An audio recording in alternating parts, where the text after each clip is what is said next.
Hello student, আমি Tapas sir.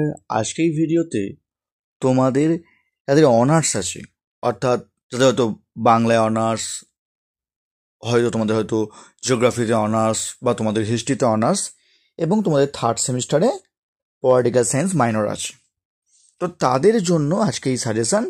এবং যারা জেনারেল আসো, ফার্স্ট সেমিস্টার সেকেন্ড সেমিস্টার যাদের হয়তো পলিটিক্যাল সায়েন্স ছিল না, থার্ড সেমিস্টারে যারা পল সায়েন্স যারা আছে তাদের জন্য এই suggestion, last minute suggestion, 5 marks, 10 marks এবং 15 মার্কসের জন্য যে প্রশ্নগুলো অত্যন্ত গুরুত্বপূর্ণ, তো সেগুলো শুধুমাত্র এই ভিডিওতে আলোচনা করবো। কেউ ভিডিও স্কিপ করবে না, তোমরা কিন্তু পুরোটা দেখবে, তাহলে তোমরা বুঝতে পারবে যে কোন প্রশ্ন তোমার জন্য বলবো যে আমি খুব ইম্পর্টেন্ট প্রশ্ন। তো দেখো, তোমাদের প্রথম প্রশ্ন 5 মার্কসের, জনগণের সার্বভৌমকতা তত্ত্বটি লেখো।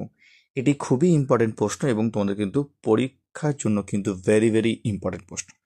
নেক্সট দেখো, 2-এর প্রশ্ন, কর্তৃত্ব, স্বাধীনতা এবং সমতা বলতে কি বোঝো। এই 2-এর দাগের প্রশ্নে যে 3টে পার্ট দেওয়া আছে, কর্তৃত্ব, স্বাধীনতা, সমতা, এর মধ্যে কিন্তু একটাই বসে পরীক্ষা, কিন্তু বিশাল চান্স এই 2 নম্বর প্রশ্ন ভালো করে করবে, এর মধ্যে কিন্তু একটা পরীক্ষা কিন্তু আসবেই। নেক্সট, অধিকার ও কর্তব্যের মধ্যে সম্পর্ক লেখো, ভেরি ভেরি ইম্পর্টেন্ট প্রশ্ন। রাজনীতির অর্থ লেখো। দেখো, এখানের মধ্যে 1, 2, 3, 4 এই 4টে প্রশ্ন সব থেকে বেশি ইম্পর্টেন্ট হলেও হতে পারে এখান থেকে তোমরা 2 থেকে 3টে প্রশ্ন তোমরা কিন্তু কমন পেলেও পেতে পারো। নেক্সট দেখো, তোমাদের পরের প্রশ্ন দেখো, প্রতিরোধের অধিকার টিকা লেখো, জাতি ও রাষ্ট্রের মধ্যে পার্থক্য, সার্বভৌমিকতার সম্পর্কে একত্ববাদী ধারণা। লাস্ট প্রশ্ন, রাজনৈতিক ব্যবস্থায় নাগরিকতার গুরুত্ব লেখো। শুধুমাত্র তোমাদের এখানে যেগুলো খুবই ইম্পর্টেন্ট প্রশ্ন সেগুলো তোমরা কিন্তু আলোচনা করলাম। তোমাদের পলিটিক্যাল সায়েন্স থার্ড সেমিস্টার আছে, মাইনর, অনার্স কিন্তু মাইনর আছে, এবং যারা অনলি ফর জেনারেল, তাদের হয়তো first semester second semester political science ছিল না, তাদের থার্ড সেমিস্টার পলিটিক্যাল সায়েন্স আছে, তাদের জন্য এই সাজেশন মার্কস 5। এবার দেখো, মার্কস 15-এর সাজেশন। তা আগেও যা এখনও চ্যানেলটিকে সাবস্ক্রাইব করনি, অবশ্যই চ্যানেলটিকে সাবস্ক্রাইব করে রেখো এরকম ভিডিও সবাইকে পাওয়ার জন্য। আর যদি কেউ নোটস কিনতে চাও তো স্ক্রিনে আমার ফোন নাম্বার দেওয়া আছে, তোমরা চাইলে কিন্তু আমার সঙ্গে জয়েন করতে পারো। দেখো, তোমাদের 15 মার্কসের প্রশ্ন দেখো, জনস রলসের ন্যায় বিচার তত্ত্বটি আলোচনা করো।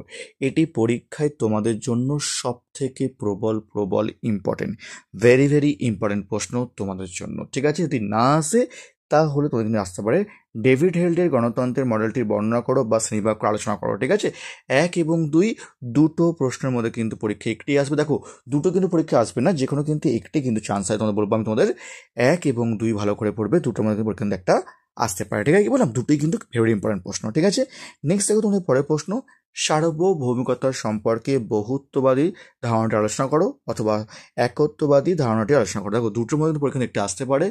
ঠিক আছে, হয় 15 মার্কসও আসতে পারে, অথবা 10 মার্কসও আসতে পারে, অথবা 5 মার্কসও আসতে পারে। তো তোমাদের কিন্তু বলবো দুটির মধ্যে কিন্তু একটি অবশ্যই আসবে, তোমরা কিন্তু খুব ভালো করে পড়বে। নেক্সট, ব্যক্তি স্বাধীনতা বলতে কি বোঝো, এর লক্ষ্যগুলি লেখো।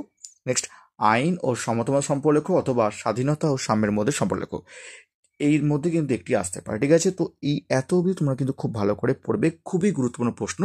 নেক্সট দেখো, তোমাদের লাস্ট দেখো, তোমাদের প্রশ্ন তোমরা দেখো, ক্ষমতাকে বলে, এর উৎসগুলি লেখো, ক্ষমতা ও কর্তৃত্বের মধ্যে সম্পর্ক লেখো, 5+5+5। এখানে তোমাদের কিন্তু 5 মার্কসও আসতে পারে। নেক্সট, আইন কাকে বলে, আইনের প্রকৃতি, উৎস লেখো, ভেরি ইম্পর্টেন্ট প্রশ্ন।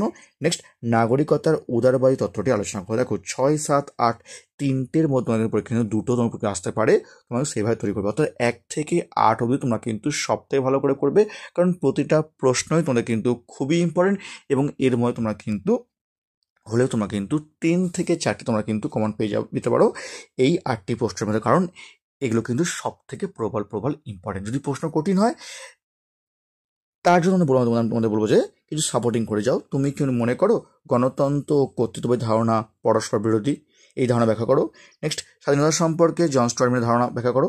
লাস্ট, গণতন্ত্র বলতে কি বোঝো, এর বৈশিষ্ট্য প্রকৃতি লেখো, অথবা এর সাফল্যের শর্তগুলি লেখো। ঠিক আছে, কি বললাম। তবে তোমাদের বলবো 3 নম্বর প্রশ্নটা খুব ভালো করে তোমরা পড়বে, কারণ 3 নম্বর প্রশ্ন কিন্তু এলেও আসতে পারে, 5 মার্কস আসতে পারে, 10 মার্কস আসতে পারে, তোমরা কিন্তু সেভাবে তোমাকে তৈরি করবে। ঠিক আছে, তো এই ছিল তোমাদের পলিটিক্যাল সায়েন্স মাইনর আছে আজ থার্ড সেমিস্টারে, তাদের সাজেশন। যদি ভালো লাগলে অবশ্যই লাইক করে দিও, এখনও চ্যানেলটিকে সাবস্ক্রাইব করনি অবশ্যই চ্যানেলটিকে সাবস্ক্রাইব করে রেখো এরকম ভিডিও সবাইকে পাওয়ার জন্য।